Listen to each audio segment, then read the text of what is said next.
Aku dongengkan cerita kita supaya semua gembira. Mereka tidak tahu sebenarnya, mereka ingin tahu sebenarnya. Ku hilang arah, tak tahu kemana perginya jasadku. Lelah ku rasa, ingin ku bahagia tanpa ikatan dunia. Tenangkan aku di sana, tenangkan aku di sana. Tenanglah engkau di sana.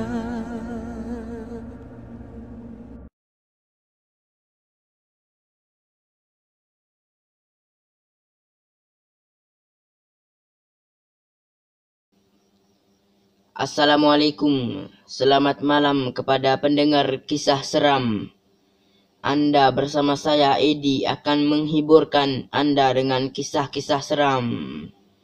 Sebelum itu, saya ucapkan terima kasih kepada Kamar Zailan yang sudi support channel ini.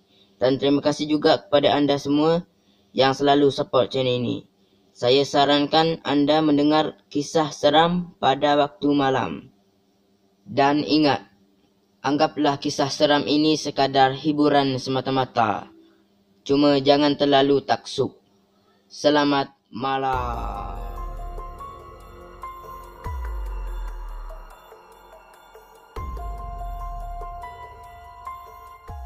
Kisah pertama saya ingin bacakan pada malam ini datang daripada Sofia Azma yang tinggal di Kelantan. Kisah ini terjadi di sekolah rendah ketika Sofia Azma darjah 6. Katanya, semasa saya sekolah rendah, saya sering mendengar cerita hantu. Dan saya percaya bahawa hantu ini tidak wujud. Tetapi, anggapan saya itu tidak benar kerana ada satu tragedi yang membuat saya rasa benda itu wujud. Pada suatu ketika, saya terdengar ramai dari murid-murid di sekolah saya bercerita tentang penampakan hantu di perpustakaan sekolah. Pada mulanya, saya tidak percaya.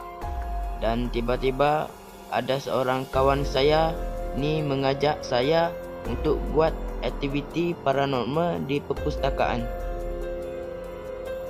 Pada waktu petang, selepas kelas tambahan tamat, saya pun ikut kawan-kawan saya pergi ke perpustakaan. Ketika itu, kami bertujuh masuk ke dalam perpustakaan. Mulanya bercadang untuk buat aktiviti paranormal, tetapi di dalam perpustakaan kami tukar cadangan untuk main sorok-sorok. Kawan saya pun menutup lampu perpustakaan. Ketika itu memang gelap. Keadaan memang gelap sehingga susah untuk melihat. Selepas kawan saya menutup lampu, kami undi siapa yang jadi pencari dan siapa yang menyorok. Saya ketika itu jadi sebagai pencari dan mereka semua menyorok. Saya pun ambil ruang selesa untuk mengira dari 10 hingga 1. Setelah habis saya kira, saya pun toleh ke belakang dan melihat semua orang sudah menyorok, kecuali kawan saya yang perempuan sedang berdiri di hadapan kaunter perpustakaan. Saya heran dan tertanya-tanya kenapa dia tidak menyorok. Saya hampiri dia. Saya tanya dia, "Hei, kenapa kau tak menyorok?" Dia toleh muka ke arah saya dan dia cuma senyum. Saya buat tidak tahu dan saya pergi mencari kawan saya yang lain. Saya jumpa seorang kawan saya. Kawan saya pun pergi ke kaunter perpustakaan untuk menegur kawan perempuan saya yang masih berdiri di situ. Tetapi dia hanya membalas dengan senyuman. Kami berdua merasa ganjil dengan dia. Lalu kami pun keluar dari perpustakaan itu. Sewaktu saya buka pintu perpustakaan, terperanjat saya Eddie melihat kawan saya yang di kaunter tadi berada di luar perpustakaan sedang berborak dengan kawannya yang lain. Dia pun tanya saya, kenapa muka kau pucat? Saya tanya dia balik, kau ada masuk perpustakaan tadi? Dia membalas, mana ada aku masuk perpustakaan? Aku dari tadi duduk di sini dengan kawan aku. Saya dengan kelirunya bertanya kepada kawan saya yang melihat kejadian yang sama. Siapa yang kita tegur tadi? Setelah itu, kawan saya yang menyorok tadi pun keluar dari perpustakaan. Mereka tanya saya, Azma, kau cakap dengan siapa tadi? Keesokan harinya, kami tidak berpuas hati lagi dengan kejadian semalam. Saya pun putuskan untuk pergi lagi ke perpustakaan itu selepas habis kelas tambahan. Saya pun pergi dan pada waktu itu saya terkejut. Seluruh kelas darjah 6 yang ikut bersama saya. Kami bersepakat untuk masuk bersama-sama ke dalam perpustakaan itu. Kami 68 orang, semua kelas pergi ke perpustakaan. Apabila sampai depan pintu utama perpustakaan, kami suruh orang yang paling hadapan untuk membuka pintu itu. Dia pun buka pintu, tetapi kami tidak masuk. Kami semua takut. Tiba-tiba, ada bunyi benda terjatuh dari dalam perpustakaan. Dalam masa yang sama, kipas perpustakaan berpusing sendiri. Kemudian, kami semua sempat melihat benda itu merangkap di atas rak buku di dalam perpustakaan. Kami semua terkejut dan terus lari. Semua orang lari dengan kencang dan sejak hari itu, kami dah tidak mahu pergi ke perpustakaan sekolah itu lagi. Itulah kisah daripada Sofia Azma, kisah seram dalam perpustakaan sekolah. Sebelum saya mulakan kisah seterusnya, kita berehat seketika dengan lagu Dendam. Jangan ke mana-mana, saya akan kembali selepas ini.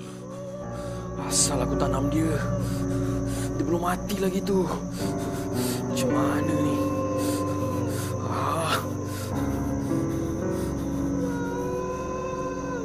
Bulan mengambang, suasana tenang. Ku pandang engkau dari belakang. Ingatkah engkau tanah ini? Kau tanam aku, sedangkan ku belum mati. Dendam, ku rasa dendam. Masa akan datang, ku balas dendam. Belum puas lagi di dunia ini, kau hancurkan hidupku ini.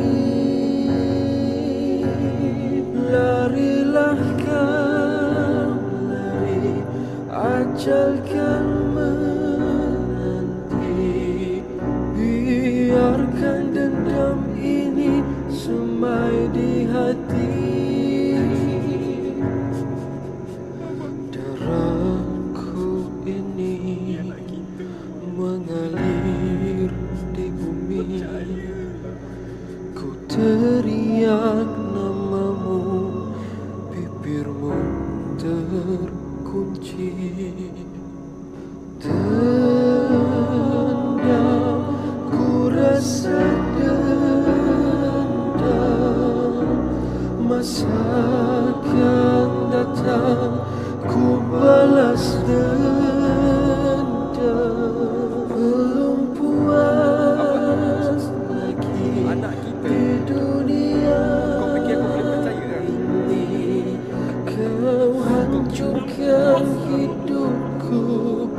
hati kan ku balas dendam.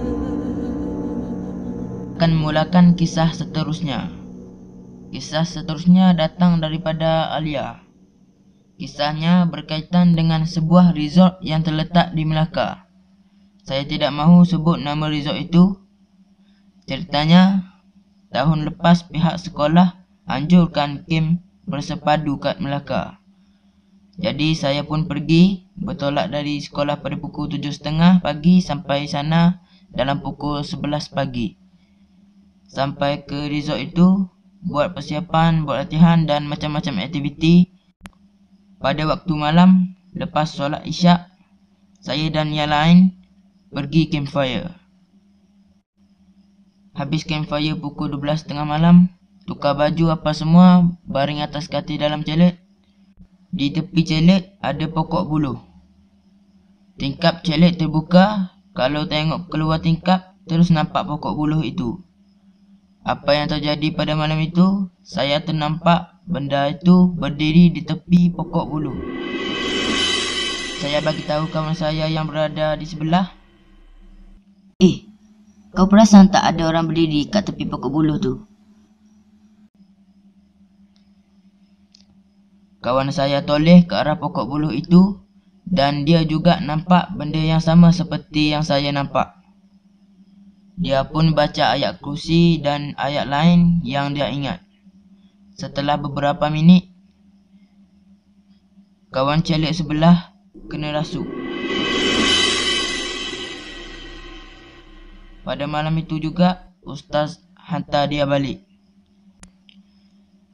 Apabila diceritakan kembali, kawan saya sebelum dia kena rasuk, dia menyanyi lagu Ulik Mayang. Itulah kisah pengalaman daripada Alia sewaktu dia pergi resort.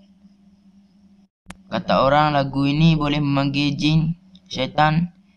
Jadikan cerita ini sebagai pengajaran. Kita jangan sesekali melakukan kerja yang sia-sia, lebih-lebih lagi yang boleh merugikan diri kita sendiri. Jangan nak pandai-pandai panggil syaitan, buruk kesannya. Ingat. Sampai di sini saja kisah seram pada kali ini. Saya akan sambung kisah seram pada video seterusnya. Sebelum saya tamatkan video ini, saya ucapkan terima kasih kepada anda semua yang sudi mendengar kisah seram sehingga penghujung video. Selamat malam.